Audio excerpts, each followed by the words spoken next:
This is our news, the weekend edition. And on the broadcast tonight, an Abaco MP defends government's response in the aftermath of Hurricane Dorian and calling on residents to be patient. Plus, the Works Minister talks about rebuilding Ragged Island. And later on, get ready to jet set in 2020.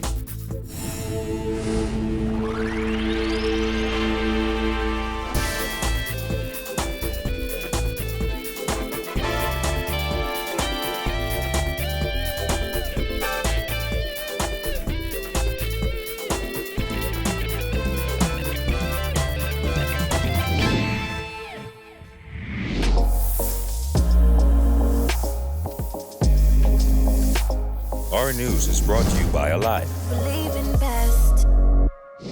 Good evening, I'm Andrew Knowles, and thanks so much for joining us. Topping news tonight, amid ongoing concerns expressed by some Abaco residents who claim the government is dragging its feet with reconstruction, Member of Parliament for North Abaco, Darren Henfield, is insisting it will take time to get that island back to normal. Our Jasmine Brown reports. Abaco Member of Parliament Darren Henfield was quick to defend the minister's administration in the wake of Hurricane Dorian. Henfield says despite what some may think, the government is doing the best it can after being struck by the major Category 5 storm. We're working hard to restore Abaco to its former glory. In early September, Dorian unleashed its fury on the northern Bahamas, stalling over Abaco and Grand Bahama. In its wake were shocking scenes of death and destruction. Abaco was hit the hardest, with entire neighborhoods wiped out. Cars and even huge metal shipping containers have been scattered by a storm surge that meteorologists report topped 20 feet. Henfield says it's clear there is still a lot of work to do. They are a very important part of the economy of the Bahamas, Abaco and Grand Bahama, and we're going to do all in our power to help them restore it as soon as possible. Henfield is calling on Bahamians to not rush to bash the government. But I also say to people always that this is going to take some time. This is not going to be an overnight fix. The government, the private sector, the public sector, all of us individually have to work together to make us whole again. Reporting for our news, I'm Jasmine Brown. 4 months after Hurricane Dorian ransacked Abaco and Grand Bahama, Bishop of the Anglican Diocese of the Bahamas and the Turks and Caicos, the Right Reverend H Floyd says recovery efforts post-Dorian in all sectors have been good. Boyd did admit that no one could have been prepared for a monster storm, noting that there have been some missteps. And I think that all the sectors of our society have responded admirably well. There have been some missteps. There have been some things that didn't go as well as they could have gone. But then I don't think it could have been any different.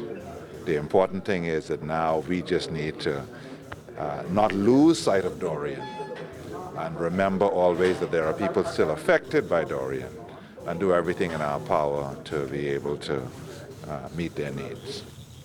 Following the passage of that monster hurricane, government received a lot of criticism for its handling of the hurricane and relief efforts. Boyd sought to defend the government, saying its response to Dorian has been admirable. Hindsight is always 20/20. And, you know, the armchair quarterbacks are often the most vocal. I think the government's response and effort has been admirable. Are there ways in which the government could have done more? Yes. Are there things that could have been done differently? Yes. But I think that we have to recognize that this is a work in progress. And I think that all of us need to stay focused on Dorian's effects, and continue to work towards full restoration. Minister of Works Desmond Bannister says the rebuilding of Ragged Island will be approached in several stages. The first will be the demolition of the local school and rebuilding it to sustain 180 miles per hour winds. Hurricane Irma ravaged Ragged Island in September of 2017, and many have questioned if the island has been forgotten. However, Bannister reassured residents that plans are in motion. The demolition work on that school is going to start very shortly. So it's important for you to appreciate that we have several phases. A contractor is going down there, and he's going to demolish the old structures. And then we're going to build a school. The first structure that's going to be built is a school. There are going to be several teachers' residences. according to a really wonderful plan that our architects have put together. According to Bannister, contractors must first erect a man camp for workers. This is also expected to lengthen the rebuilding process. The building is going to be built resilient to meet 180-mile-per-hour winds, because that's a challenge that Ragged Island had. And there's also going to be a hurricane shelter in Ragged Island. Now, to build in Ragged Island, I want everybody to appreciate that the first thing the contractor has to go is actually go down there and build what is called a man's camp. So they have to build residences for their workers. The Works Minister says contractors are facing several challenges as equipment must be barged to the island and resources must be provided for workers who will be responsible for the rebuilding. So when they take their workers down, they have to provide for cooks, they have to provide feeding, they have to provide everything for their workers. And then because of the situation down there, they have to be able to let their workers come up to New Providence every week or every 2 weeks. So that is the challenge that we face with Ragged Island. In other news this evening, another local pastor is speaking out on that leaked report from the Bahamas Commission on Marijuana. With more, here's Berthany McDormand. Zion United Baptist Convention President Bishop B. Wenneth Davis says he supports the decriminalization of marijuana. However, he says education is key before it is decriminalized. Train, teach, encourage. Train, teach, encourage. Give both sides of the fence as to this marijuana issue. But you must educate and teach so that persons will not fall through the cracks. 3 weeks back, Education Minister Rev H Floyd said as marijuana laws change, so will the curriculum in schools. Davis, a former educator, stressed the importance of educating children on the dangers of drugs. As a master teacher in the school system for all these years, when you're dealing with children, you will have abuse unless it is properly administered. Children are not fully responsible to handle marijuana or any type of drugs at this level. So you really need to teach, instruct, and inform as to the danger of the drug abuse, because marijuana is still marijuana. It is still strong, and of course it can destroy a country. Davis said he also agrees that for too long, the lives of young people have been ruined after being arrested for possession of small amounts of marijuana. I think that persons who were caught with just a little bit of marijuana, and of course they were sent up to the prison, and of course they were dealt with very inhumanely, I think their record should be expunged. And of course we move forward now with clean record to do exciting things to develop our country. The final draft of the report is expected to be submitted to Cabinet this month. Reporting for Our News, I'm Berthany McDermott. And just ahead as we continue tonight, government concerned about the economic impact of U.S.-Iran tensions. That story and more when Our News, the Weekend Edition, returns.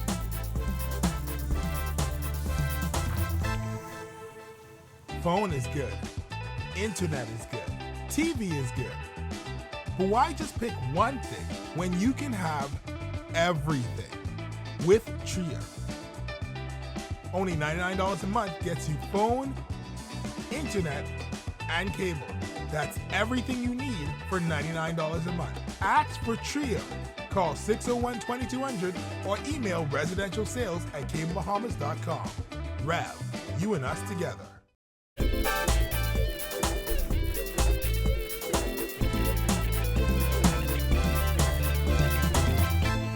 Next tonight, Deputy Prime Minister Peter Turnquest noting that the Bahamas must pay close attention to global developments that can adversely impact the tourism industry. Turnquest was responding to questions on how tensions between the United States and Iran could affect the Bahamas. We always have to be concerned with respect to global events because we are an open, vulnerable community and we depend upon particularly the U.S. market for much of our tourism. And we have to watch the patterns to ensure that our visitor source markets are not discouraged from vacationing and taking advantage of the beautiful environment that we have here in the Bahamas, peaceful environment that we have here in the Bahamas. Turnquest added the government must also watch oil prices. We have to watch oil prices, because that can have a very negative effect on our overall cost in the destination. But as it stands at the moment, hopefully cooler heads will prevail and we'll be able to avert any major hiccups. And up next, True Love Travel prepares to host its Jet Set 2020 Travel Summit. So stay with us.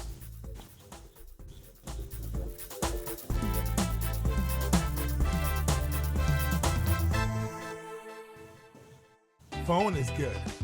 Internet is good. TV is good.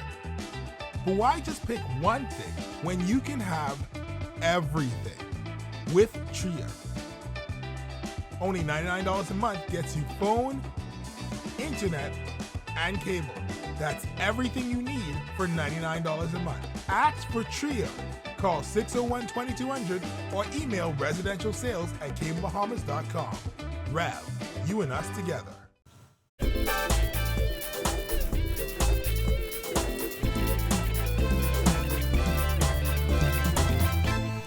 Welcome back to our news, the weekend edition.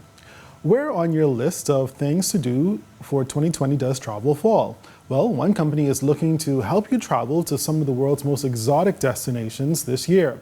True Love Travel is hosting Jet Set 2020, a travel summit designed to give you the biggest hacks and secrets to planning your dream vacation.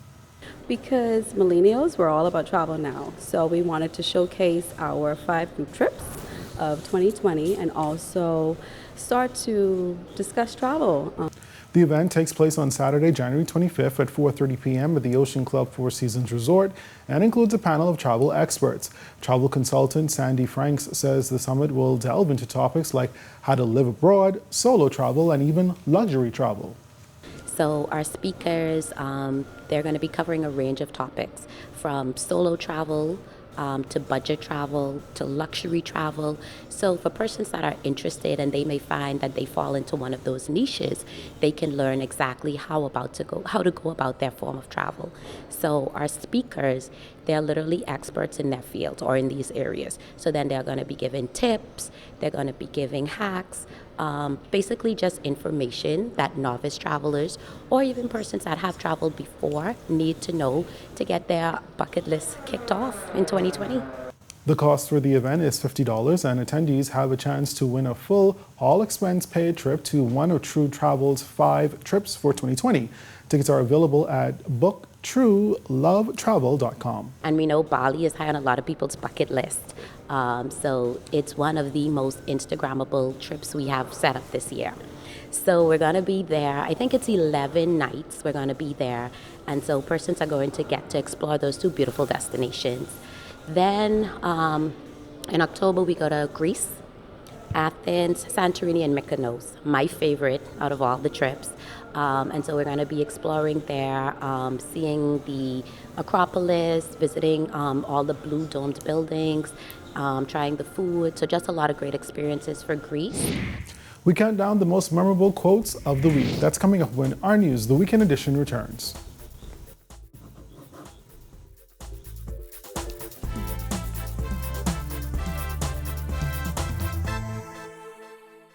Phone is good. Internet is good. TV is good. But why just pick one thing when you can have everything with Trio? Only $99 a month gets you phone, internet, and cable. That's everything you need for $99 a month. Ask for Trio. Call 601-2200 or email residentialsales@cablebahamas.com. Rev, you and us together.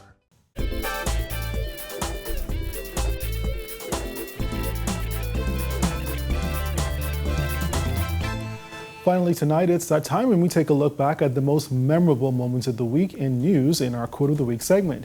Coming in at number 3 is opposition leader Philip Davis, who revealed his party has reversed its course on the plastic ban despite voting in favor of the Environmental Protection Bill.